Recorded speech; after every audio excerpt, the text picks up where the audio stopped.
Hello' প্ৰিয় বান্ধৱীসকল, বন্ধুসকল, সুপ্ৰভাত। ৰাতিপুৱা আহি পথাৰ পালোহি। পথাৰৰ এইটো জিৰণি ঘৰ আমাৰ। ইফালে মানে আমাৰ এই ঘৰ বনাই আছে, মানে কি মিস্ত্ৰী ঘৰলৈ গৈছে আৰু আৰম্ভণি কৰিছে। এয়া খুঁটাখিনি পুতিলে। আপোনাৰ ভিতৰৰ চাইডে ডাঙৰ ডাঙৰ 4টা ৰুম মই দেখাই আছোঁ। 4টা ৰুম, বাৰান্দাখন এক্সট্ৰা হ'ব। বাৰান্দাত মানে এই ভীমটো গাঁঠিছে আৰু লগতে সেইটো কল দেখিছেনে, সেইটো কল ভিতৰতে পৰিছে।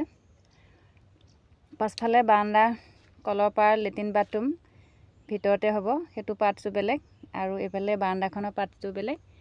এতিয়া বিশেষকৈ মানে বালিয়া মাটি পোৱা নাই কাৰণে মানে কাম আধৰুৱা হৈ আছে। পোষ্টখিনি জাম দিয়াৰ পাছতে মাটি পেলাব, তাৰপাছত কাম কৰিবলৈ ভাল হ'ব। তাকে আপোনালোকক দেখালোঁ। বহুত দিনৰ পৰা যে কৈ থাকোঁ এই গছৰ তলতে ঘৰ বনাম বুলি। এইজোপা গছৰ তল দেখিছেনে, গছ এইজোপা।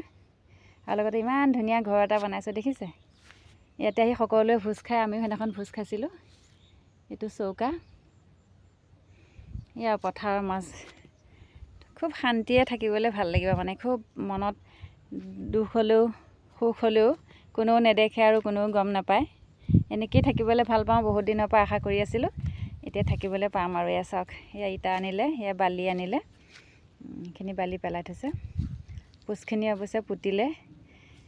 বিহুৰ পাছতে মাটি পেলাব, ঘৰ ষ্টাৰ্ট দিব। খুব বেছি লাহে লাহে কৰিলে মানে কি আৰু, গেপ লৈ কৰিলে 2 মাহমানতে ক্লিয়াৰ কৰি দিম বুলি ভাবিছোঁ।